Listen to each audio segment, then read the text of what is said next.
Today we're going to talk about bacterial growth and how we can control the growth of bacterial cells. This information is found in chapters 5 and 7 of your textbook.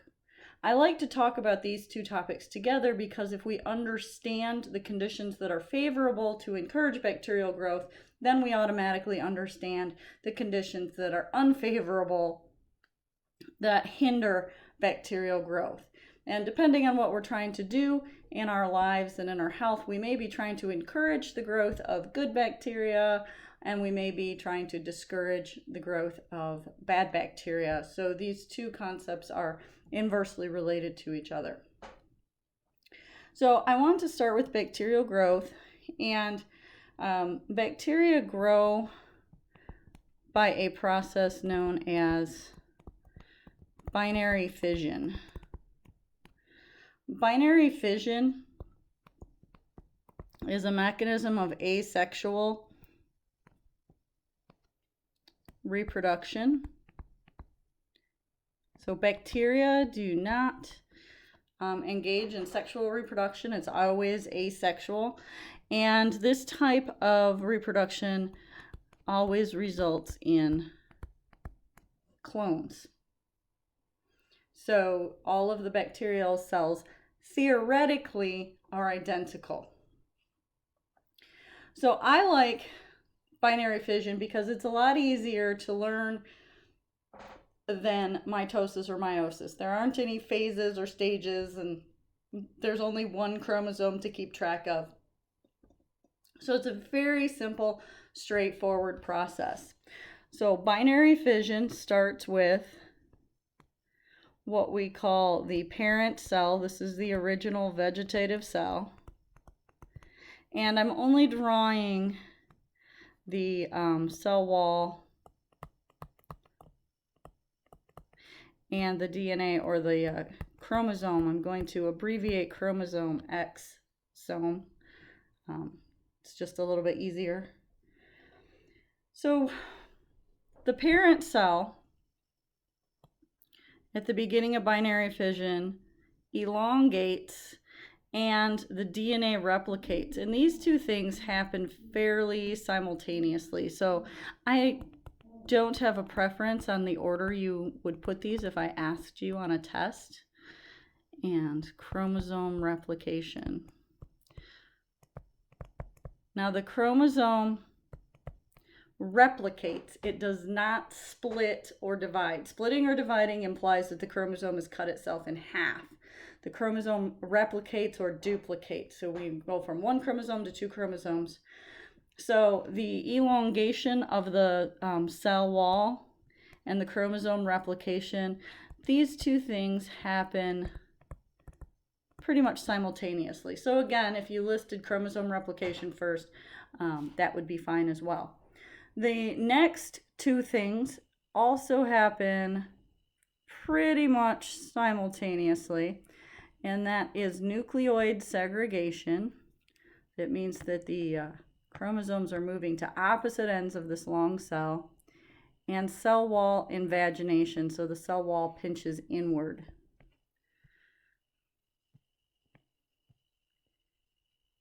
So the nucleoids segregate or move away from each other.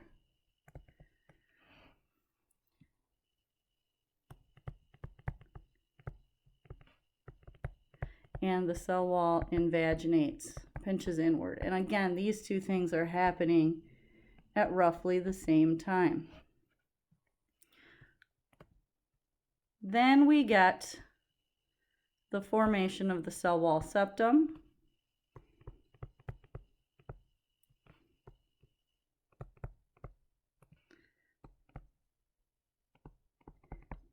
And finally, we get our two daughter cells that are identical to each other and identical to the original parent cell. Now, binary fission is a metabolic process. We just talked about metabolism. In that chapter, we were focused on ATP synthesis, so the production of energy. That is a catabolic process. Binary fission is anabolic. So when you make things, when you make larger molecules from smaller ones, that's anabolic. So there are several things being made here, such as cell wall, DNA, etc. So this is an anabolic process and it takes energy. So if we were to go through this, the elongation step, we're making cell wall, we're making cell membrane, that's making new stuff, taking energy. Making DNA, or copying the chromosome, also anabolic, we're making new stuff. Finishing this cell wall septum here, making new cell wall here as well. So binary fission is an anabolic process. It takes energy. That's why the bacteria need so much energy, is so that they can reproduce.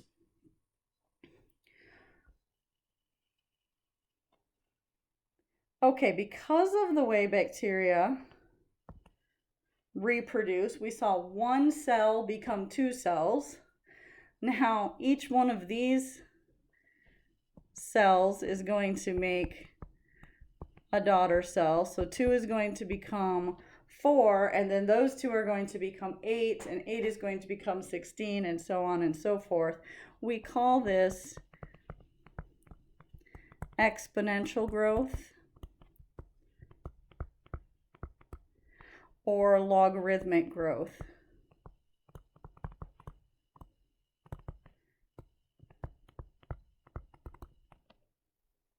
So either one of those is correct. And this exponential or logarithmic growth is the reason why we can go from very few bacteria to millions in a short period of time. So that's because of the constant doubling of the population.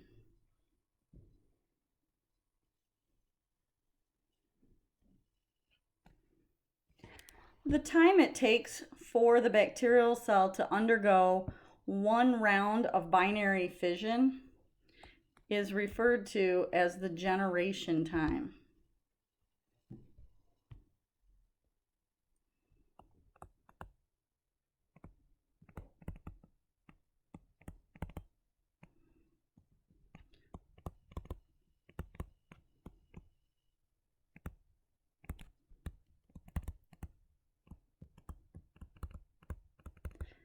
And this is expressed mathematically in hours per generation. And so the generation time varies from bacterial type to bacterial type, and it also varies based on the conditions that the bacterial cell is placed in. So the same type of bacterium, E. coli, for example, has a generation time of 20 minutes. That means it reproduces very quickly under ideal conditions, but it's more like 10 to 12 hours in less than ideal conditions.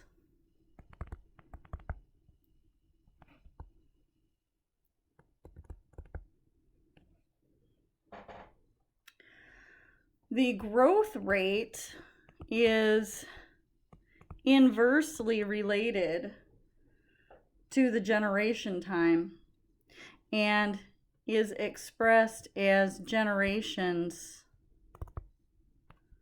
per hour. So if you know the generation time, you can find the growth rate, and if you know the growth rate, you can find the generation time. So if we know the generation time for E. coli, 20 minutes, how many generations per hour? When we look at a clock, there are 3 20-minute periods in an hour. So the growth rate for E. coli is 3 generations per hour.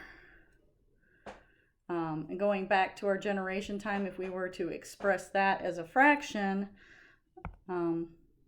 we would have 1/3 of an hour per generation. So we can always find the generation time from the growth rate and the growth rate from the generation time.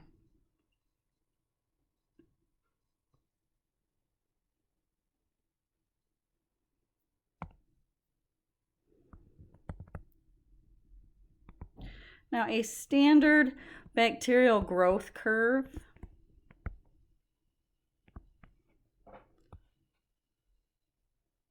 is when we inoculate a culture at time 0. So we have time on the x-axis, and we have number of cells or cell density on the y-axis. And we're measuring the number of cells in a single culture over a long period of time, usually in the neighborhood of 24 to 30 hours or so.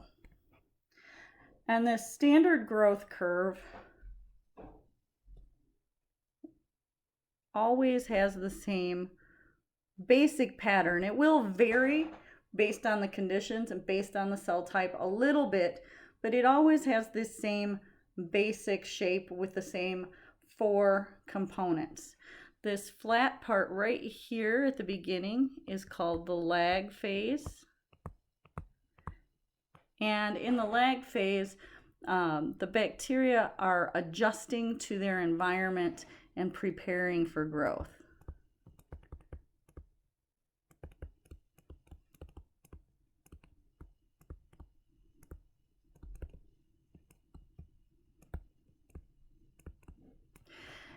In this part that gets really steep, this is the log phase or the exponential phase. This is when they're undergoing binary fission.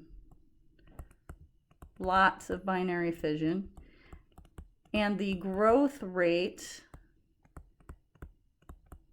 is greater, that is a greater than sign, than the death rate.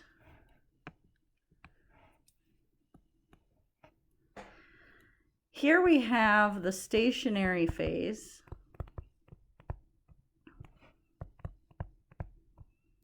where the bacteria have run up against the limits of their environment. They may be running out of nutrients, they may be running out of oxygen, the metabolic waste is accumulating and is toxic to them, but for some reason they can't continue logarithmic growth. So in the stationary phase, they are still undergoing binary fission, but the growth rate equals the death rate.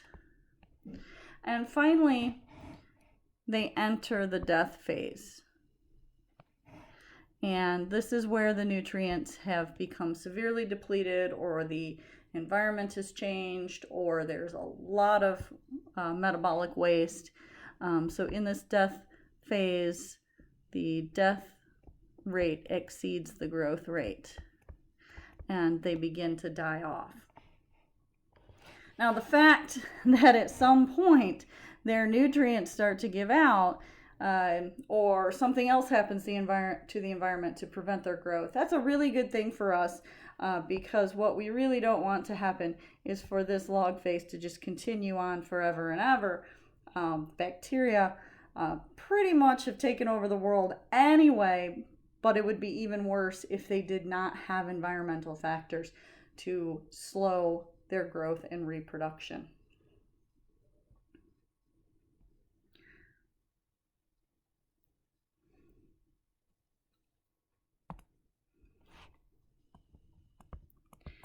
So optimal conditions for growth are going to vary from organism to organism. We already talked about this a little bit when we talked about metabolism and how different bacteria like different levels of oxygen for growth. So we can classify bacteria based upon the conditions that they like best. And so some of those are nutrients. Some of them are very picky. Some of them aren't very picky about their nutrient requirements. We've already discussed oxygen as a condition for growth. Some of them like a lot of oxygen. Some of them don't like oxygen at all and it's toxic. Then we have some that are indifferent to oxygen. Temperature is another one. Some bacteria grow in very cold environments best. Some like a medium temperature. Some like it hot. The ones that live in the middle temperatures, mesophiles, that's middle temperature, meso. Most of our human pathogens are in this range because our body temperature is right in that range. pH is another one. Some bacteria like to live in a basic environment, some in an acidic environment. The vast majority of bacteria prefer a neutral environment. So that's why low pH environments usually act as food preservatives.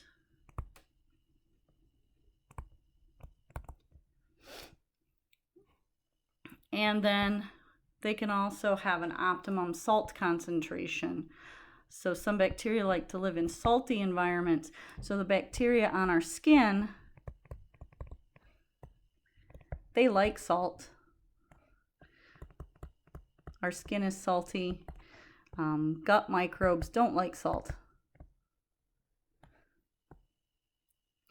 And as far as learning each of the classifications, that's reading in your textbook, and you will need to read and memorize how each of these classifications work.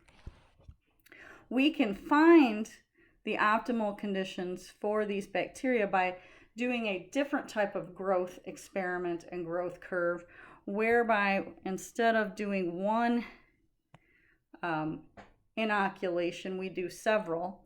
And so on our y-axis, we have number of cells. And on our x-axis, we have inoculated several different cultures and incubated them under several different conditions. For example, we might do salt concentration. And I would say, oh, well, here's one at 1%, 2%, 3, 4, and 5% salt. And I measure the number of cells under each of those. And then I plot my results, and I should see a bell curve.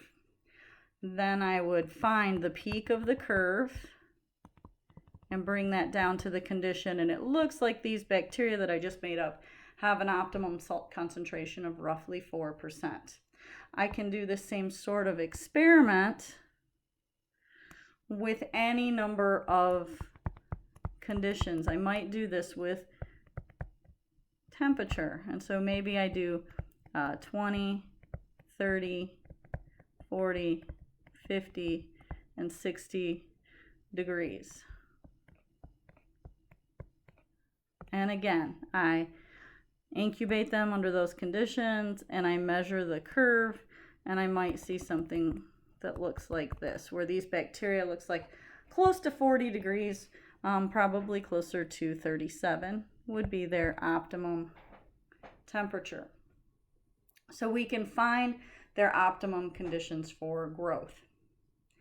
So now, because we know what their optimum conditions are, if we go back here and look at these things, we can manipulate the environment either to encourage growth by placing them in their optimum conditions, or we can discourage growth by removing them from their optimal conditions.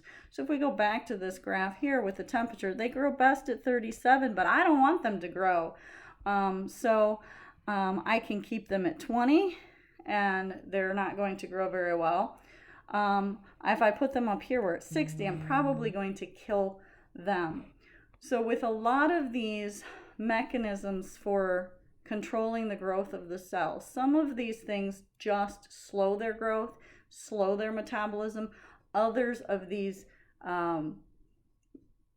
things moving them into those conditions will kill them. Typically, as far as temperature is concerned, low temperature slows their growth. High temperature kills them. Salt concentration, moving them into a high salt concentration that they don't like, will typically kill them. Moving them out of the pH they like kills them. Oxygen is a little different. It can kill them, or sometimes it just makes them go slower depending on what type of microbe we're talking about. So once we know what the optimal conditions are, we can then remove them from optimal if we're trying to slow their growth, or put them in optimal if we're trying to encourage their growth.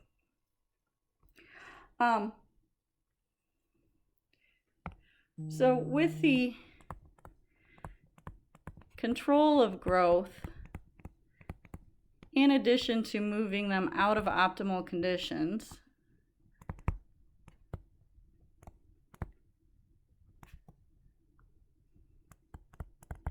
we can actually use chemicals and other means of killing or slowing their growth. So chemicals would include things like antiseptics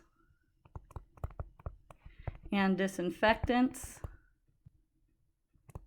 both of which are used outside the body. Antiseptics are defined as being safe enough to use on human skin. They're typically weaker than disinfectants because they have to be non-toxic to humans, and disinfectants are used on surfaces.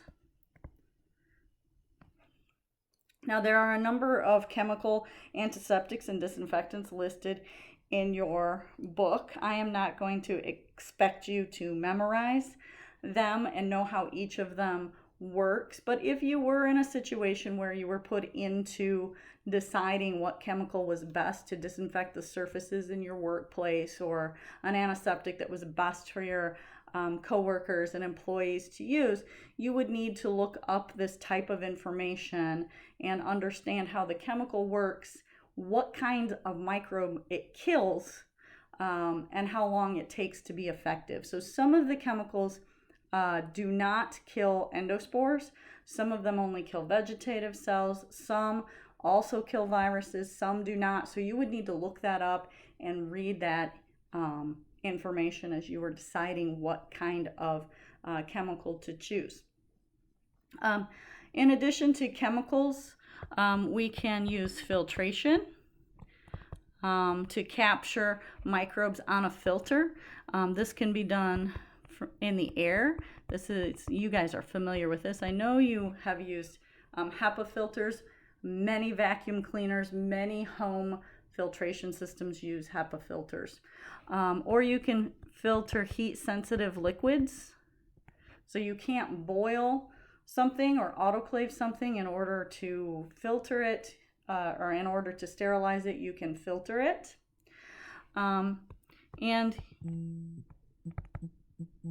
UV light can also be used to control the growth of microbes. So many doctors' offices, operating rooms, hospitals use UV light as a disinfectant. Some beauty parlors, barbershops use UV light also as a disinfectant.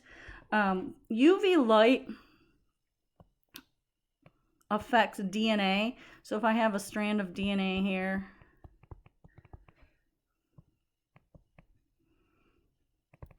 and I'm drawing the complement. So my adenine should bind to my thymine on the complementary strand, cytosine to guanine, thymine to adenine, guanine to cytosine, etc. UV light causes a mutation in the DNA. So when the DNA is exposed to UV light, these thymines that are adjacent to each other will break their bonds to adenine, and they double bond to each other, and that pulls the DNA this way because they're They're bonded more tightly now to each other than they were before. So they've pulled closer to each other. You get this double bond between them. Changes the shape of the DNA. So now the enzymes that replicate DNA don't recognize that shape. And DNA replication stops during binary fission, and the DNA falls apart and the cell ends up with mutations that cause it to die.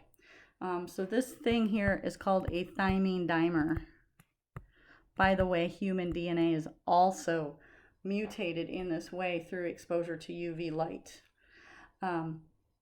The primary drawback to UV light is it has poor penetration. It can't go through plastic or glass or liquid.